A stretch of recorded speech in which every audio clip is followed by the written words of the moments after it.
vamos estudar história, tá bom? Vocês vão abrir o livro na página 248 e colocar a data de hoje. Hoje são 21/10. Nós estamos no módulo 4 e capítulo 8. E o que nós vamos estudar em história? Bom, nós vamos estudar sobre o período democrático, tá? No módulo 3, nós estudamos sobre o período ditatorial de Getúlio Vargas. Lembram, né? Que Getúlio Vargas, ele governou de uma forma ditatorial. E a gente agora vai voltar ao período democrático, tá? Então, o período democrático, a volta da democracia, Vargas retorna ao poder, o Brasil nos tempos de JK, que é o Juscelino Kubitschek, quem construiu Brasília, a cultura na década de 1950, mudanças de comportamento, um período turbulento e o governo de João Goulart, tá? Então tá aqui, olha, nós temos aqui algumas imagens, né, de alguns presidentes, tá? Para vocês conhecerem. Então vamos lá. Olha só, após o fim do Estado Novo, entre 1946 e 1964, o Brasil passou por um período em que prevaleceu a democracia. Nessa época em que foi construída a cidade de Brasília para ser a nova capital federal, nosso país passou por diversas transformações políticas, culturais e sociais, tá? Então, vamos lá. Tá? Só para identificar aqui, gente, essas fotografias, né? Tá aqui Getúlio Vargas, aqui, Juscelino Kubitschek, João Goulart, e esse daqui, eu não tô lembrada do nome dele, tá bom? Então, vamos lá. João Goulart, Getúlio Vargas, esse aqui também é Getúlio Vargas, esse aqui é o JK, o Juscelino Kubitschek, esse daqui eu não estou lembrado. Bom, vamos lá. A volta da democracia. Em 1945, Getúlio Vargas sofria com a pressão da oposição e foi obrigado a renunciar. Com o fim do Estado Novo, foram marcadas novas eleições para o mês de dezembro, estabelecendo-se a democracia no país. Só para a gente relembrar o que é democracia, gente. É uma forma de governo em que os cidadãos são representados por políticos escolhidos pela maioria do voto por meio de eleições, além de terem a livre manifestação de opinião como direito. É o que nós vivemos hoje, né? Graças a Deus, uma democracia, tá? Então, vamos lá. Nessas eleições, o candidato Eurico Gaspar Dutra, apoiado por Vargas, foi eleito para a presidência em seu governo no ano de 1946. Dutra aprovou uma nova Constituição para o Brasil. No documento ficaram determinados o fim da censura e o restabelecimento do voto secreto e direto. A garantia dos direitos trabalhistas foi mantida, tá? Bom, aí Vargas retorna ao poder. Quando chegou nas eleições de 1950, Vargas se candidatou à presidência, foi eleito e voltou a governar o país. Nesse segundo período em que esteve no poder, Vargas adotou medidas de incentivo à industrialização do país. Diversas empresas que ainda funcionam nos dias atuais foram criadas nessa época, como é o caso da Petrobras e do Banco Nacional de Desenvolvimento Econômico e Social, que é o BNDES, tá? Tá aqui, olha, uma manchete do jornal em que tá escrito assim: Getúlio Vargas suicidou-se. E eu vou explicar para vocês o que aconteceu, gente, para ter essa manchete aí. Bom, a oposição, porém, dificultava as iniciativas de Vargas, fazendo pressão para que ele renunciasse. Sem condições de governar, recusando-se a renunciar novamente, o presidente cometeu suicídio. Sua morte causou grande comoção nacional. O que acontece, gente? Getúlio Vargas, ele estava acostumado no caso, a administrar o Brasil de uma forma autoritária, em que ele tomava, né, as decisões. Lembra do Estado Novo, quando ele era presidente do Brasil, né? Ele governou o Brasil de uma forma ditatorial. Já aqui, nessas novas eleições de 1950, o Brasil estava numa democracia e ele não estava conseguindo o apoio, né, vamos dizer assim, dos seus... da Assembleia Constituinte. E aí ele começou a ter dificuldade para administrar o Brasil. Então, dessa forma, começaram a fazer isso, na verdade, o que acontece? Começaram a fazer uma pressão para que ele renunciasse. E ele não queria renunciar. Então, o que ele fez? Infelizmente, ele cometeu o suicídio. E é essa manchete que está mostrando, né, o suicídio dele. Então, tá aqui, ó, Jornal Última Hora de 1954, trazendo a notícia do suicídio de Vargas, ok? E esse suicídio, né, a oposição, porém, né, como dificultou a administração dele, e ele cometeu esse suicídio, mas a grande maioria do povo brasileiro ficou comovido com esse ato de Getúlio Vargas, tá bom?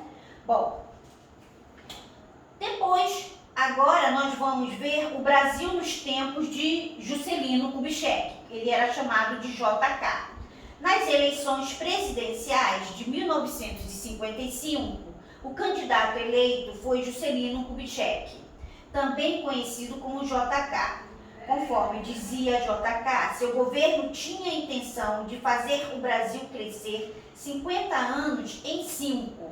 O que ele dizia, gente? Como nesse tempo o presidente ele governava durante 5 anos, ele falava, o slogan dele era o seguinte: eu vou fazer o Brasil crescer 50 anos em 5. Ou seja, o que o Brasil não cresceu há 50 anos atrás, ele dizia que o Brasil ia se transformar, ia se desenvolver em 5 anos. Esse era o slogan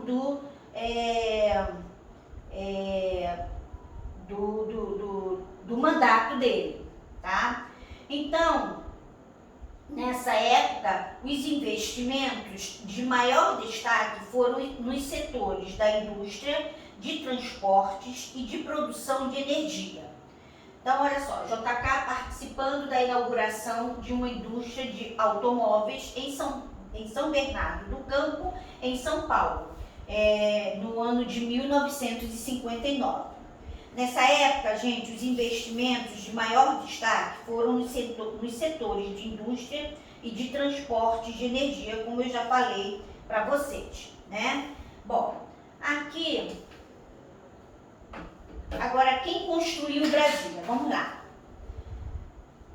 Para trabalhar nas obras da nova capital, foram contratados milhares de pessoas.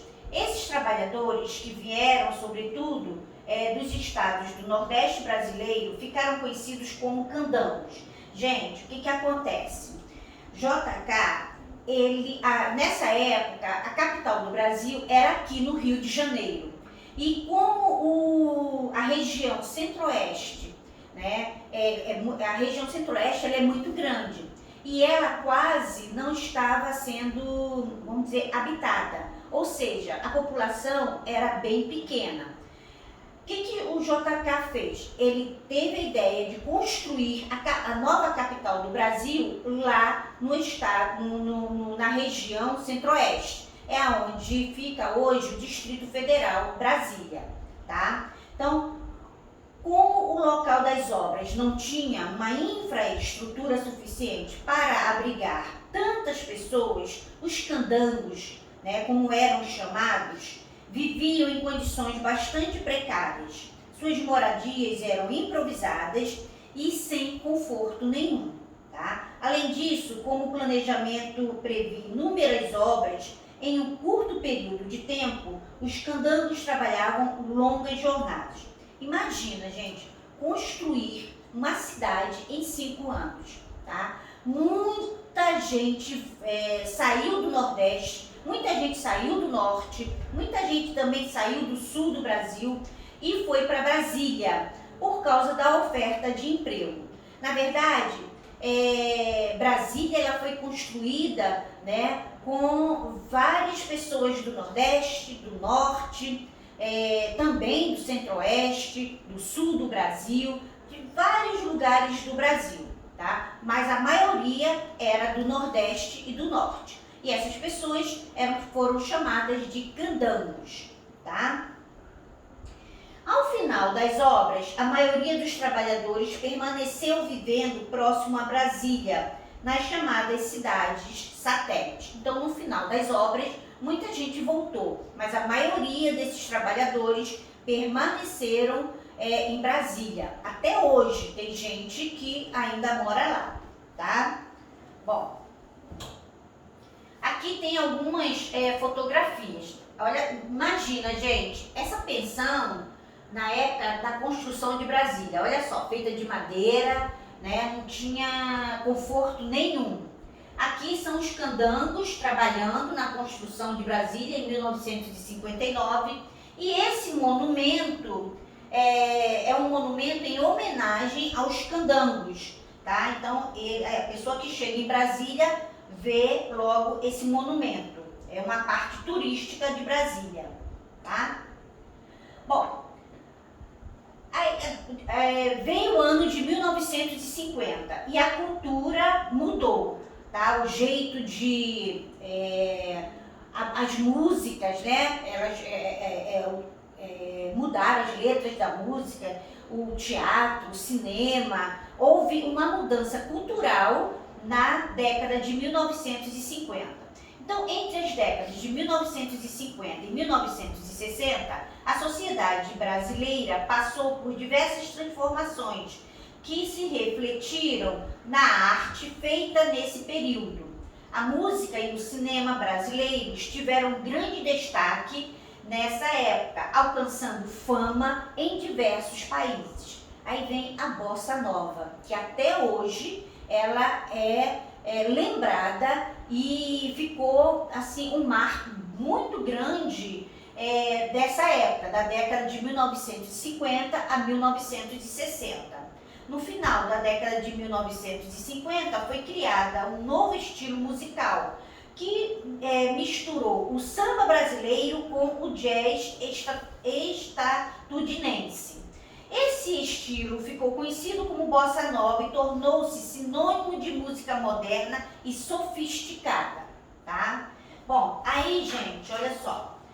Vamos lá, para vocês entenderem, vamos ver se vocês conhecem, né, ou já ouviram falar, alguns cantores dessa época que foram lançados na Bossa Nova. Roberto Carlos, por exemplo. Roberto Carlos é do tempo da Bossa Nova, tá?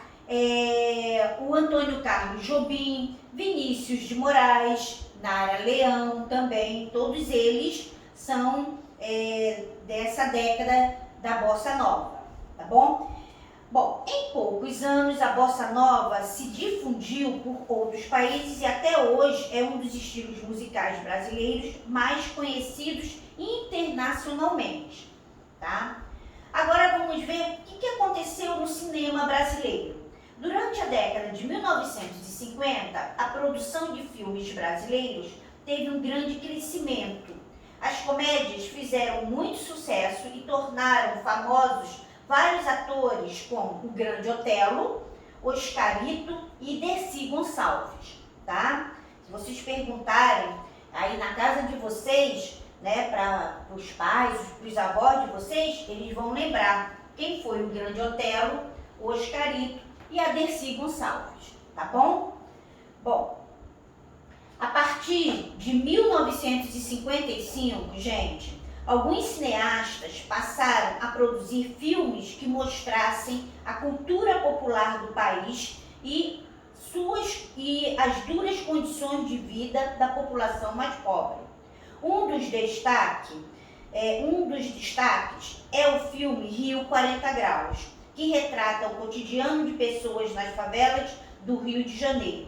Esses filmes marcaram o início de um movimento chamado Cinema Novo, tá? Caracterizado principalmente pela denúncia social e pela crítica política. Então foi uma mudança bem brusca, porque a partir, né, dessa década começaram a passar filmes e também letras de músicas que mostrava como a sociedade pobre vivia, tá? Nas condições que quase não se modificava. O Brasil estava crescendo, né? Brasília estava sendo construída, várias indústrias estavam vindo aqui para o Brasil, mas a classe pobre estava e continuava a mesma coisa. E era isso que os artistas queriam mostrar, tá? Aqui tem um cartaz do filme Deus é o Diabo na Terra do Sol, tá? Dirigido por Glauber Rocha, e é um filme que retrata bem como essa parte da sociedade brasileira, né, estava sendo discriminada como é até hoje, ok? Bom, agora, ainda, né, com essa modernização, com o Brasil crescendo, houve mudança de comportamento. Mas essa mudança, gente, de comportamento era vista pela socialite, né, pelo socialite brasileiro, ou seja, para as pessoas ricas. A partir da década de 1950, novos padrões de consumo influenciaram o modo de vida de muitos brasileiros. Ou seja, quando falo em muitos brasileiros, é da parte rica, tá? Então tá aqui, olha, o bem de consumo que era da época, né? Ter esse carro aqui que é um carro assim, tipo americanizado, tá? Que vem aqui na propaganda, ó, novo toque de elegância na moderna paisagem brasileira. Ou seja, uma nova era do Brasil, né? Que estava se modernizando, que estava construindo uma nova capital do Brasil, né? Então a sociedade rica tinha esse sonho desse bem de consumo, ter um carro, né, americanizado, tá? Bom, durante seu governo, JK estimulou a instalação de diversas indústrias estrangeiras no país, como as dos setores automobilísticos e de eletrodomésticos. Essa iniciativa fazia parte do seu projeto de desenvolvimento que buscava o progresso e a modernização da nação. E era isso que JK estava fazendo. Nessa época, gente, começaram a classe brasileira, né, a sociedade brasileira começou a ter acesso à televisão, tá? Então, ele estava, no caso aqui, estimulando, né, a instalação das indústrias automobilísticas e também dos eletrodomésticos. E aí entra, no caso, vem a televisão, aí vem o liquidificador e outros eletrodomésticos que na época as pessoas não tinham e começaram a ter esse poder de compra, tá? Bom, ainda sobre, deixa eu ver aqui, vou passar, tá. Antes disso, ainda falando sobre esses produtos, né, que essas indústrias que o JK deu incentivo para o Brasil, os produtos fabricados nessas indústrias passaram a ser anunciados nas páginas de muitas revistas da época. por meio de propagandas que mostravam pessoas em cenas de conforto e bem-estar, tá? Influenciadas por esses anúncios, os grupos de pessoas com maior poder aquisitivo começaram a consumir diversos bens, como os automóveis, máquinas de lavar, os liquidificadores e tudo aquilo que pudesse lhes proporcionar um padrão de vida confortável e moderno. A gente está falando da sociedade da classe alta do Brasil, tá? Que tinha nessa época essas condições, essas condições financeiras de obter esses produtos, ok? Bom, vamos lá. Bom, um período turbulento. Em 1960, Jânio Quadros foi eleito para substituir JK na presidência do Brasil. Em sua campanha, ele prometeu acabar com a inflação e com a corrupção no país. Entretanto, Jânio Quadros, ele permaneceu poucos meses no poder.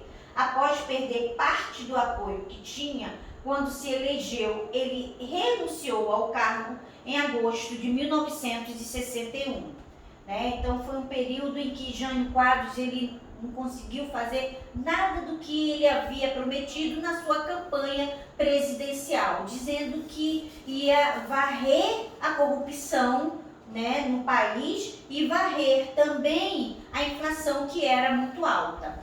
Para vocês entenderem um pouquinho, quando o JK deixou a presidência, quando acabou o mandato dele, ele deixou o Brasil numa dívida muito alta. Por que a dívida estava muito alta, gente? Porque para ele construir Brasília, ele teve que pedir dinheiro emprestado a outros países, principalmente aos Estados Unidos. Tá? Então, ele criou uma dívida interna muito grande. E foi essa herança que ele deixou para o próximo presidente, que foi o Jânio Quadros. E Jânio Quadros não conseguiu combater a inflação, que estava muito alta, e também não conseguiu combater a corrupção, e ele desistiu de ser presidente. Ele renunciou, tá? Vamos ver, então, como é que foi o governo de João Goulart.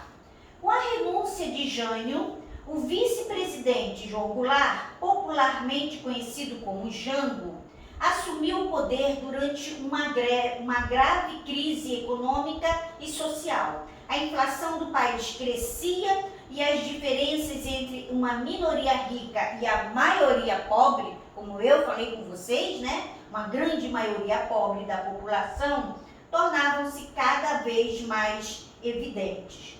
E aí, gente, o que aconteceu? Buscando soluções para alguns problemas do país, João Goulart propôs as chamadas reformas de base. Elas incluíam a reforma agrária para distribuir terras entre os trabalhadores rurais e a reforma urbana, que pretendia doar lotes nas cidades para as famílias pobres construírem suas casas. As propostas de João Goulart desagradaram alguns grupos sociais que temiam perder seus privilégios. Entre esses grupos estavam os militares, estavam os grandes empresários, os banqueiros e a parte da classe média brasileira. Dessa maneira, houve um crescimento radical da oposição ao governo de João Goulart, dando início a uma nova crise política no Brasil. Aí eu pergunto, para vocês, aquele presidente que começa a pensar nos pobres nunca é bem visto. Infelizmente, é assim que funciona, gente, tá? Quando um presidente entra no poder e quer fazer algo pelo pobre, ele é criticado, ele é barrado pela grande maioria rica, do país. Então, foi isso que aconteceu com o João Goulart, tá? Bom, gente, só para vocês entenderem um pouquinho, deixa eu ver aqui, não é aqui, tá? Só Só para vocês entenderem um pouquinho, entre os anos de 1961 e 1964, né, quando João Goulart tentou realizar reformas profundas na sociedade brasileira, ele foi impedido, né, como eu já falei para vocês, pela forte oposição de alguns grupos sociais, né, como eu já falei, que são os grandes empresários, ok? Bom, agora vocês vão fazer as atividades, depois a gente corrige. Beijos para vocês e até a próxima aula.